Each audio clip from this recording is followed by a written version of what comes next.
आदाब, मैं हूं मुमताज आलम रिजवी और मैं बात करूंगा इसराइल की, जहां पे बड़ी आफत आ गई है नेतन्याहू पर। यह नेतन्याहू मंसूबा बना रहे थे कि वो 60,000 रिजर्विस्ट को बुलाएंगे और उसके बाद वो गाजा पर पूरी तरह से कब्जा कर लेंगे। लेकिन उनके लिए बुरी खबर यह आ गई है कि 10,000 आईडीएफ के फौजियों ने मना कर दिया है गाजा जाने से, बल्कि इस्तीफा दे दिया है। ये एक बड़ी खबर है। क्या इसमें सच्चाई है? और अगर ऐसा हुआ है तो ये कितनी बड़ी मुसीबत इजराइल के वजीर आजम नेतन्याहू के लिए है? इस पर हमने बात की हमारे जो एक्सपर्ट हैं फजील अहमद साहब से। सुनिए उन्होंने क्या कहा और रिपोर्ट जो आई है वो भी देखिए। इंशाअल्लाह यूनुस चौवारा साहब ने एक और अपडेट दी है, बहुत बड़ी अपडेट है। इजराइल के सैनिकों ने नेतन्याहू को दिया झटका। इजराइल के 10,000 फौजी ने गाजा की जंग में जाने से किया इनकार। यहाँ पे देखिए, जो नेतन्याहू कह रहे थे कि हम गाजा में 10,000 फौजी भेजने वाले हैं, यहाँ पे आप देखिए बहुत बड़ी अपडेट है कि यहाँ पे 10,000 फौजियों ने इस्तीफा दे दिया है। ये मैं समझता हूँ बहुत इंपॉर्टेंट यूनुस चौवारा साहब ने ये खबर अपडेट की है। ये अपने आप में एक बड़ी खबर है। और ये ऐसे वक्त में आप देखिए कि जब एक एक करके सब साथ छोड़ रहे हैं। यूएई ने अब साथ छोड़ दिया है। उधर आज जो नए पोप बने उन्होंने फजील साहब कहा कि आप फौरी तौर पर जंग बंदी कीजिए, वहां खाना पानी पहुंचाइए। कल ही हमास ने क्या कहते हैं, क्या हमास की आवाज सुनी नहीं जा रही? लोग सुन नहीं रहे। पोप ने कल ही हमास ने कहा था कि हमें उम्मीद है कि नए जो पोप है वो हमारी हिमायत करेंगे, हमारी आवाज बनेंगे। आज पोप का बयान आ गया फजील साहब, ये कितना बड़ी बात मानते हैं आप फजील साहब? नहीं, ये पूरी दुनिया, मैंने कल कहा था आपसे कि सिर्फ मुसलमान नहीं, यहूदी, ईसाई, बुद्धिस्ट, जितने भी दुनिया के अमन पसंद लोग हैं, उन सब ने हमास के साथ अपनी खड़े होने का पूरा सबूत दिया है। इजराइल के खिलाफ बोला है। आज नहीं, शुरू से चल रहा है। जो लोग मुझे एक जुमला कह लेने दीजिए। यहाँ पे राजा सिंह राजपूत, चूंकि अब टाइम कम बचा, राजा सिंह राजपूत साहब ने कहा है कि लंका जल चुकी, तेरही बाकी है। जी अब आप जी तो अपनी तेरही जो है नेतन्याहू के तेरही होनी है। हम लोग तो तेरही में चलेंगे एक साथ। हम लोग फिलिस्तीन के मस्जिद अक्सा में नमाज पढ़ने और नेतन्याहू की तेरही भी मना लिया जाएगा, एक ही साथ होगा। वो तेरही होनी है उनकी। ये रावण मानेगा नहीं पूरा, जब तक कि पूरी लंका जलवा नहीं लेगा तब तक ये रावण नहीं मानेगा। और जिस तरह की भाषा, हम लोग तो वो भाषा नहीं इस्तेमाल कर सकते। संस्कारिक परिवार से हम लोग हैं। हम लोग किसी को दुश्मन का भी अपमान नहीं करते, उनका भी तिरस्कार नहीं करते। जो भी कारण दुश्मनी का है उन कारणों पर विचार जरूर करते हैं, लेकिन कभी किसी के खिलाफ तिरस्कार की भाषा नहीं बोलते। नेतन्याहू जो है पूरी तरह से अपने आप को ये मान बैठे हैं कि हमको अब कुछ होना तो है नहीं, चाहे जितना भी वो जोर लगा ले। अब गाजा वजा तो बहुत दूर की चीज है। अब वो अदालत के जज साहब उनके साथ क्या करते हैं नहीं करते हैं, ये वक्त देखने को मिलेगा। और नेतन्याहू जी है, अपने ट्रम्प चचा का साथ तो छूट ही गया। अब वो कुछ करने वाले नहीं है, जिसके बल पर इतना ज्यादा एग्रेशन में थे। आखिर बेगुनाहों को, अपने बेटा को क्यों नहीं भेज रहे? वो तो अमेरिका में बैठा पड़ा है, उसको भी तो आगे लड़ना चाहिए। यही फौज का जो है ना नर्वसनेस आ जाती है इसी बातों से। आपको बता दें, कम अफसर ऐसे होते हैं। हम लोग लखनऊ में कैंप कर रहे थे, ब्रिगेडियर जो है अचानक से अपनी गाड़ी से ब्रिगेडियर आ गए और आने के बाद वो हम लोग के किचन में आ गए। किचन में आने के बाद उन्होंने, वो डांगरी होती है ना, डांगरी पहन रखे थे। हम लोग के साथ बैठ करके 10 रोटी सेके तावा पर बैठ के 10 रोटी 10 सेक करके तब गए और खाना खा के गए हम लोग के साथ। और उसी 10 रोटी के दौरान उन्होंने सारी बातें पूछ ली कि तुम लोग नाश्ते में क्या खाते हो, दोपहर में क्या खाते हो, कोई तकलीफ तो नहीं है, ऐसे बात कर रहे थे। लेकिन उस सब तो इंक्वायरी चल रही थी। और ये सब चीजें जो है ना, हम बार बार कहते हैं कि हमारी सेना को की जो मजबूती है वो ये कल्चर जो हमारे देश ने सिखाया है, हमारा जो अपना कल्चर है ये, और उस फजील कल्चर की साहब, वजह जो से आप हम बता रहे थे, जो आपने कहा था कि बहुत सारे लापता है, तो बाकायदा मैं पढ़ रहा था टाइम्स ऑफ इजराइल, उसमें वहां लापता फोरम बना हुआ है। वहां लापता फोरम यानी लोग जो है बड़ी तादाद मिसिंग है, तो वहां लापता फोरम बना हुआ है।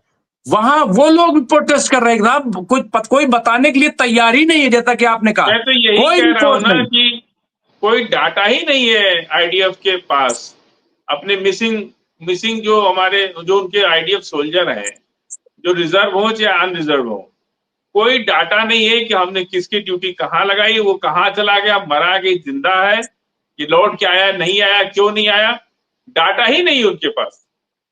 अब आप देखिए उनकी जो 2-3 दिन पहले उन्होंने एम्बुश लगाया था हमास के लोगों ने रफा बॉर्डर पर एक नकली सुरंग बना करके, और वहां पे कुछ बम्स लगा दिए, और जो रिजर्व सैनिक गए और उसको उस सुरंग नकली सुरंग के दरवाजे को खोलने की कोशिश की, उसी समय वो ब्लास्ट हो गया।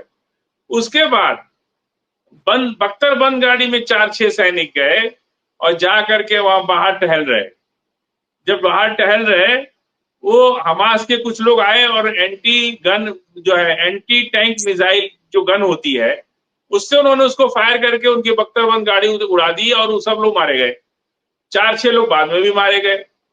अब सोचिए कि यहीं से पता चलता है कि कितने अनट्रेंड है। एक तो आप रफा बॉर्डर पे जा रहे हैं, दूसरा एक सिंगल गाड़ी से जा रहे हैं। आप जा करके वहां एम्बुश पहले से लगा हुआ, आपके जवान पहले शहीद हो चुके हैं, आप उस एरिया में जा रहे हैं, ऑपरेशन को लीड करने जा रहे हैं और सिंगल गाड़ी से जा रहे हैं, और गाड़ी से उतर के आप वहां वॉक कर रहे हैं, टहल रहे हैं खुलेआम। तो यही सब चीजें जो है ना बताती हैं कि इनकी ट्रेनिंग किस तरह की हुई है, सीरियस है कि नहीं है, या इनकी ट्रेंड ये आवेश में आए और गुस्सा में गए और कहे ये देख लेते हैं कि जा करके उतरे गाड़ी से और उनको भी मार दिया। अगर यही 10 गाड़ी से जाते, उसको बाकायदा ड्रिल करते, वहां पे सर्च ऑपरेशन करके पहले बैरिकेटिंग करते, उसके बाद उसको तलाशी लेते या देखने की कोशिश करते। आप गए और जाकर के 5-6 तो पहले मर गए, 5-6 लोग बाद में मर गए। इन्हीं सब चीजों से मालूम होता है कि सैनिक सोल्जर जो है कितना ट्रेंड है।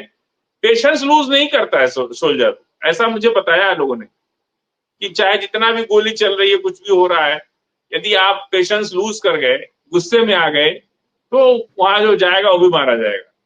जिस तरह की सीन वहां पे रिक्रिएशन हुआ रफा बॉर्डर पर, उससे ऐसा लगता है कि आईडीएफ के पास कोई ट्रेनिंग नहीं है अच्छी, कि वो किस तरह से इन सिचुएशंस को कैसे हैंडल करना है। जी, तो सुना आपने। इसके साथ साथ ये खबर भी आ रही है कि इजराइल में फिर से आग लग गई है, अशदूद में फिर आग भड़क गई है। हालांकि उस तरह की आग नहीं है कि जो सुर्खी बने, लेकिन बड़ी आग लगी है। क्यों लगी है ये आप देखिए। और दूसरी जो इसी से जुड़ी हुई खबर है कि इजराइल के जो लीडरान हैं, खासतौर से जो साबिक वजीर आजम हैं या और जो लोग हैं, उन्होंने ये कहा है कि दरअसल इजराइल आज की तारीख में तन्हा हो गया है, उसके साथ कोई नहीं, यहाँ तक कि अमेरिका भी अब साथ नहीं, डोनाल्ड ट्रंप भी साथ नहीं है। तो इस पर हमने बात की फजील अहमद साहब से, उन्होंने इस पूरे मंजरनामे पर क्या कहा है, देखिए।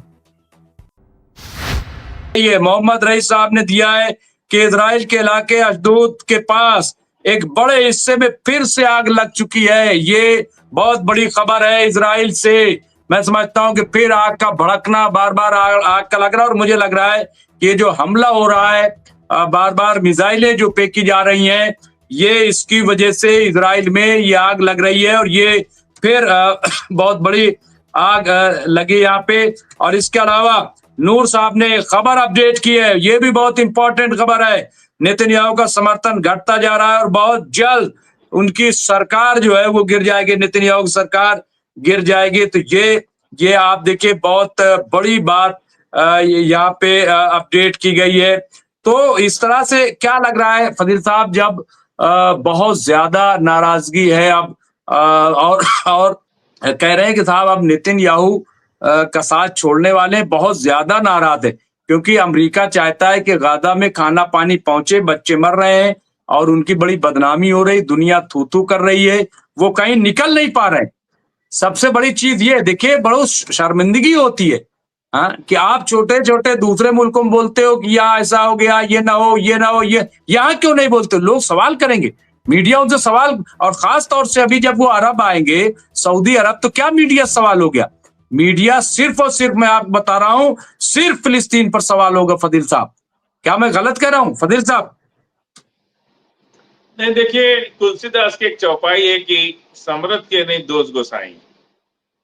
ये तब की बात है जब दुनिया में कहीं संविधान नहीं था, हर राजा महाराजा भी अपने अपने तरीके से चलते थे। और अब तो संविधान लगभग लगभग सभी कंट्रियों में है, जो राजा है उनका भी अपना एक संविधान है, उसी संविधान से चलता है। तो ये जो प्रोपेगेंडा, जो पॉलिटिक्स चल गई है ना दुनिया के अंदर, हमने भारत पाकिस्तान का जब युद्ध हुआ शुरू, दोनों तरफ की वीडियो को मैं देखता था, ऐसा लग रहा था कि सच्चाई इन दोनों के बीच से निकल ही नहीं पा रही कि सच्चाई क्या है। जो हम सच्चाई समझ लिए, लेकिन मीडिया के हवाले से हमको कोई ऐसी चीज नहीं निकली जिसको हम ये कह सके कि ये सच्चाई है। जितना झूठ दोनों तरफ से बोला जा रहा था, अब पब्लिक क्या करेगी? पब्लिक कैसे समझेगी कि सच कौन है और झूठ कौन है? और नुकसान तो पब्लिक का ही होता है। पब्लिक को पता है कि चाहे तरबूजा चाकू पे गिरे, चाहे चाकू तरबूजे पे गिरे, कटना तरबूजे को ही है। तो पब्लिक तो समझ रही है। जिस तरह के हालात इजराइल के अंदर पैदा हो गए, फिलिस्तीन के अंदर पैदा हो गए, और अमेरिका पूरी दुनिया में हालात को खराब करने के पीछे उसका एक अपना नेक्सस है। मीडिया का नेक्सस, मेडिकल का नेक्सस, बहुत बड़ा नेक्सस मेडिकल का भी है मुमताज भाई। ये ड्रग माफिया अंडरवर्ल्ड माफिया है, इन सब के पीछे अमेरिका का हाथ है। बड़े बड़े हॉस्पिटल्स के नेक्सस हैं, ये सब अंडरवर्ल्ड के लोग हैं। और ये लोग पूरी दुनिया में हेल्थ के नाम पर जो लूट घसोट मचा रखे, उन्हीं पैसों से ये लोग राज भोग रहे हैं। इसके साथ साथ ये खबर भी गर्म है कि वहां खुद हुकूमत में शामिल जो मिनिस्टर हैं, मेंबरान पार्लियामेंट, वो नाराज हैं। वो अब नेतन्याहू का साथ छोड़ सकते हैं, सरकार गिर सकती है, ऐसी खबर आ रही है। इसमें कितनी सच्चाई है? क्या वाकई नेतन्याहू सरकार खतरे में है अब, जबकि अमेरिका भी साथ छोड़ रहा है? तो ऐसे में नेतन्याहू के साथ बड़ी मुसीबत आती दिखाई दे रही। क्या है सच्चाई? जी बिल्कुल। तो बहरहाल टाइम हो गया। यूनुस चोरवारा साहब ने लिखा है कि इजराइल के नेता विगेर मेन का बयान, आज हमारे साथ दुनिया का कोई देश नहीं है। आज हम दुनिया में अलग थलग पड़ गए हैं और दुनिया में साथ नहीं दे रहा है, कोई साथ नहीं दे रहा है, ये उन्होंने कहा है। तो ये मुझे लग रहा है कि बिल्कुल बात सही है। और सऊदी के द्वारा इजराइल से नॉर्मलाइजेशन वाली शर्त को ट्रम्प ने दरकिनार कर दिया है, ये भी नाराजगी के एक हद है। और ये मैं उनको जयदीप सिंह मुंडेला साहब, बस बात खत्म। अब्बास इराक्ची न्यूक्लियर के लेवल और इनरिचमेंट पर तो बात हो सकती है, लेकिन उसके त्यागने पर कोई बात नहीं होगी, ये ईरान ने क्लियर कर दिया है। तो ये तमाम ऐसी बातें हैं, बहुत सारे अपडेट्स हैं जो मैं नहीं दे पा रहा हूं। लेकिन फजील साहब, आपका शुक्रिया कि आप हमसे जुड़े। और एक मुबारकबाद आपको आज देना चाहते हैं। मैं सुबह सुबह मुझे किसी का फोन आया, मैं अभी सो ही रहा था। बोले मुबारक हो। हमें किस बात के लिए भाई? बोले आपको महात्मा गांधी का लक़ब मिल गया। मैंने कहा अरे कल आप देख रहे थे क्या? बोले नहीं, आज सुबह देख रहे थे। मैंने कहा बड़ा अच्छा भाई, सुबह सुबह आपने अच्छी अच्छी जो है अच्छी बात से आपने दिन की शुरुआत की। मेरे बड़े अजीज है वो, है तो वो सीनियर मुसलमान है, बुजुर्ग हैं और हम लोग के बड़े करीबी हैं। तो उन्होंने सुबह सुबह आज काफी दिन के बाद मुझे फोन किए और उन्हीं के फोन से मैं उठा भी, मैं सो रहा था। दूसरा, आज शाम को रांची से एक मेरे दोस्त हैं, बहुत पुराने दोस्त, इधर हमारे काफी दिन से कांटेक्ट में नहीं है वो। अचानक से आज उनका व्हाट्सएप पे एक लिंक आ गया और उन्होंने आपका एक वीडियो पुराना वाला कि इजराइल हाफ या साफ वाला उन्होंने हमको भेजा। मैंने कहा चलिए अच्छा है, कम से कम हम लोग यहाँ बैठ करके जो कर रहे हैं तो मुमताज भाई तो अभी दावत दिए नहीं, लेकिन कम से कम जो मोहब्बत मिल रही है वही बहुत है, काफी है। तो ये सब चीजें जो है, अब दुनिया के अंदर लोग राजनेताओं से भरोसा खत्म कर चुके हैं, ये अपना अस्तित्व खो चुके हैं ये लोग। पब्लिक, आप नेताओं के ऊपर करप्शन का चार्ज लगा दीजिए, उनका कुछ फर्क नहीं पड़ता। मैंने उनके आपको ऊपर दावत सेक्सुअल मिलेगी, हरासमेंट का केस लगा दीजिए, आपको कुछ फर्क नहीं पड़ता। आप दावत के हकदार हैं, आप बड़े भाई हैं, जब कहेंगे तब दावत आपके लिए क्या फजील भाई। और नहीं नहीं, आप आप जैसे दिल को लोग वो तो हो जो जाएगी, सोबर हमने ऐसे ही कर सिंपल, नहीं नहीं, सोबर और सिंपल आदमी, इस तरीके की शख्सियत वाकई जो है और बड़ा अच्छा लगता है। तो आपके लिए दावत बहुत छोटी सी चीज है, लेकिन हम जरूर इस पे करेंगे और इंशाल्लाह। तो नाजरीन, ये थी खबरें बातचीत पर मुश्तमिल। हम इसी तरह की खबरें आप पेश करते रहेंगे। देखते रहिए एमएमसी न्यूज इंडिया। शुक्रिया।